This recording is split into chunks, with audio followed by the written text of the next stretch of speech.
भूमि परीक्षा विधि। जिस भूमि पर भवन निर्माण करना है उस भूमि के मध्य में 24 अंगुल प्रमाण लंबा तथा इतना ही चौड़ा एवं इतना ही गहरा गड्ढा खोदें तथा उससे निकली हुई मिट्टी पुनः उसी गड्ढे में भरें। यदि पूरा गड्ढा भरने के उपरांत भी मिट्टी शेष रह जाए तब वह भूमि स्वामी के लिए उत्तम फल प्रदाता जाननी चाहिए। ऐसी भूमि पर वास्तु निर्माणकर्ता को धन धान्य एवं सुख समृद्धि की प्राप्ति होती है। यदि वह मिट्टी सम रहे अर्थात न बढ़े न घटे तब भवन निर्माणकर्ता को मध्यम फल प्रदाता जाननी चाहिए अर्थात भवन स्वामी की परिस्थिति में कोई बदलाव नहीं आएगा। यदि वह उसी गड्ढे में भरने पर कम पड़ जाए तब भूमि का फल अधम समझना चाहिए अर्थात भवन स्वामी को दुख दारिद्र्य का सामना करना पड़ेगा।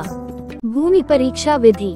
जिस भूमि पर भवन निर्माण करना है उस भूमि के मध्य में 24 अंगुल प्रमाण लंबा तथा इतना ही चौड़ा एवं इतना ही गहरा गड्ढा खोदें। उपरोक्त 24 अंगुल लंबे चौड़े एवं गहरे गड्ढे में लबालब जल भर दें तथा तुरंत 100 कदम जाकर वापस लौटकर देखें। यदि गड्ढे में जल 3 अंगुल कम हो जाए तो वह भूमि स्वामी के लिए अधम फलदायी होगी अर्थात परिवार को दुखदायक होगी। यदि 2 अंगुल पानी सूख जाए तो वह भूमि स्वामी के लिए मध्यम फलदायी होगी। यदि 1 अंगुल पानी सूखे तब वह भूमि स्वामी के लिए उत्तम फलदायी होगी अर्थात सुख समाधान कारक होगी।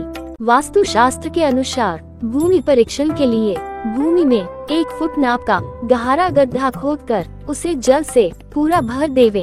अगले दिन प्रातः अर्थात 24 घंटे बाद उसका निरीक्षण करें।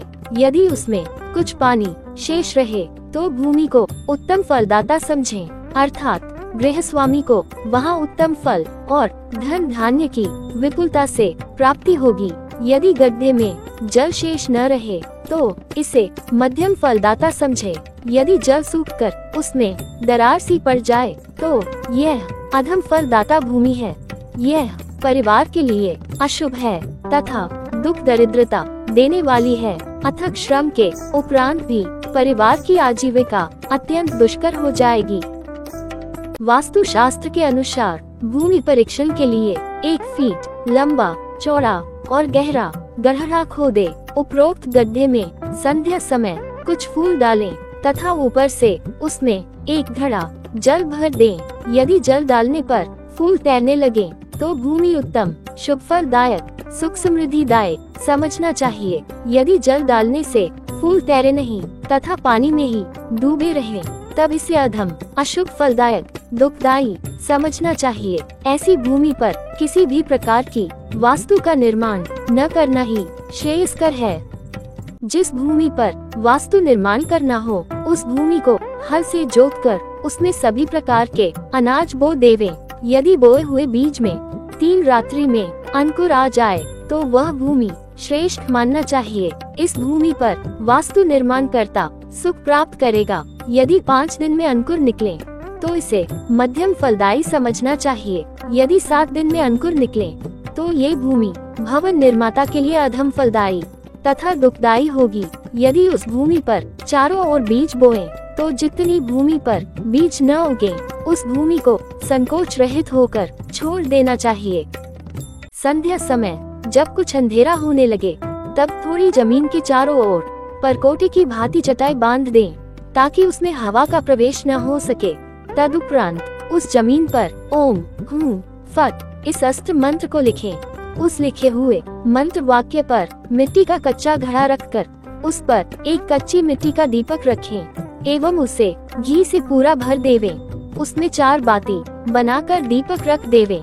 बातियों को जला दीजिए। यदि बातियां घी समाप्त होने तक जलती रहें तो भूमि शुभ समझना चाहिए। यदि वे बातियां घी समाप्त होने से पूर्व ही बुझती लगे तो भूमि भवन निर्माता के लिए अशुभ एवं पीड़ा का कारण होगी। भूमि परीक्षा विधि क्रम 7। जिस भूमि पर वास्तु निर्माण करना है उस भूमि की धूलि को जोर से आकाश में फेंककर परीक्षण करें। यदि भूमि की धूलि नीचे की ओर जाती है तो भूस्वामी की अवनति होगी। यदि धूलि मध्य में रुक जाती है तो भूस्वामी यथास्थिति ही रहता है, प्रगति नहीं करता। यदि ऊपर की ओर जाती है तो भूस्वामी की उन्नति होगी। इस प्रकार वास्तु निर्माण के पूर्व ही भूमि की परीक्षा कर लेना अत्यंत महत्वपूर्ण है। जमीन में छोटा सा गड्ढा करके मिट्टी निकालकर उसे सूंघना चाहिए। यदि सूंघने पर तली हुई चीजों के समान बास आती है तो वह जमीन उत्तम है। ऐसी जमीन पर वास्तु का निर्माण कर निवास करने वाले परिवार सुखी समृद्धशाली होते हैं तथा स्वास्थ्य अच्छा रहता है। यदि मिट्टी से अनाज के जैसी गंध आती है तो यह व्यापारी वर्ग को धनार्जन करने के लिए उपयुक्त रहती है। यदि मिट्टी से मदिरा या सड़ी गली चीजों की बास आती है तो यह उत्तम नहीं है। ऐसी जमीन पर निर्माण दरिद्रता को लाता है। यदि जमीन में खून की गंध आती है तो इससे क्रूर भावना उत्पन्न होती है।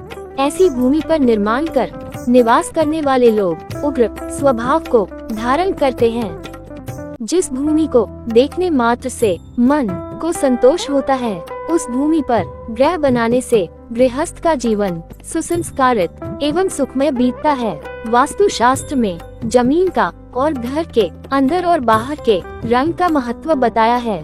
सफेद रंग की भूमि ब्राह्मणों के लिए लाभदायक है। लाल रंग की भूमि क्षत्रियों को उत्तम फल प्रदान करती है। पीले रंग की भूमि वैश्य जनों के लिए फलदायी है तथा काले रंग की भूमि शूद्रों के लिए फलदायी होती है।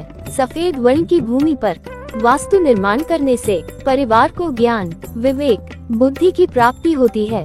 तत्व ज्ञान आध्यात्मिक शांति तथा ध्यान साधना के लिए यह उपयुक्त भूमि है। लाल रंग की भूमि शूरवीरता के लिए शारीरिक बल हेतु तथा रूप सौंदर्य हेतु विशेषतः क्षत्रिय राजपूतों के लिए तथा राजप्रासाद एवं शासकीय भवन निर्माण के लिए उपयोगी है। पीले रंग की भूमि व्यापार वृत्ति के लिए उद्योगपतियों वैश्यों के लिए आर्थिक उन्नति धन धान्य संपन्न कराने वाली होने से उनके लिए अनुकूल फलदायक होती है। ऐसी भूमि पर मकान बनाने से परिवार सुखी समृद्ध एवं धन संपन्न बनता है।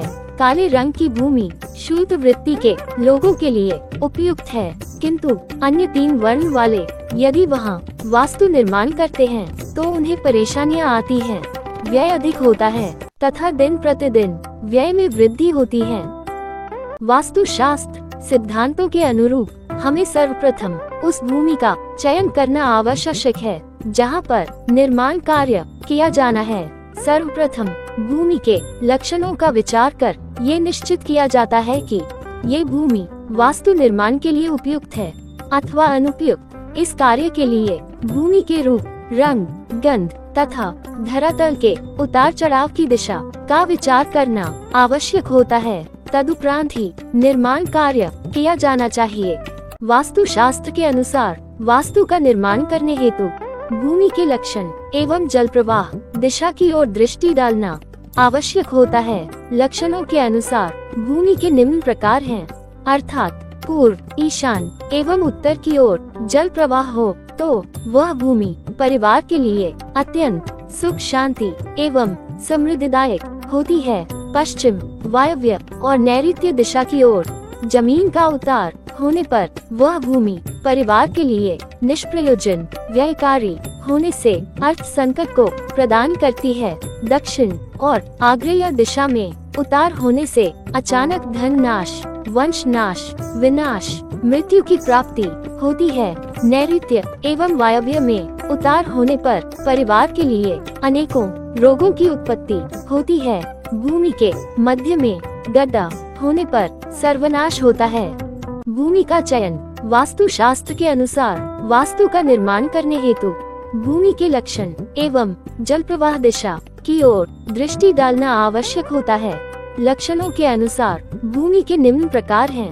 भूमि का नैसर्गिक उतार अत्यंत महत्वपूर्ण है। इससे वास्तु निर्माण में निवास करने वालों के भाग्य का अनुमान लगाया जाता है।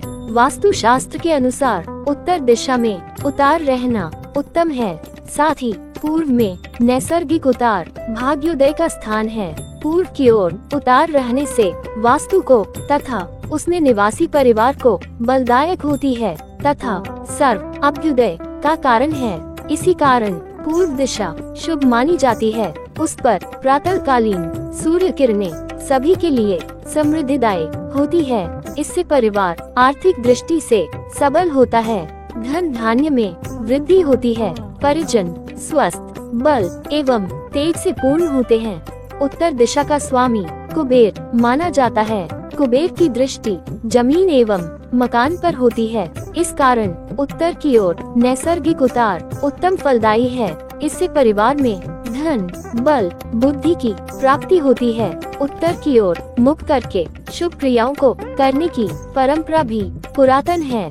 यही कारण है कि उत्तर दिशा शुभ मानी गई है। उत्तर दिशा में ध्रुव तारा स्थित होता है जो कि स्थिरता प्रदायक होता है। उत्तर दिशा की ओर उतार होने से घर में धन स्थिर होता है।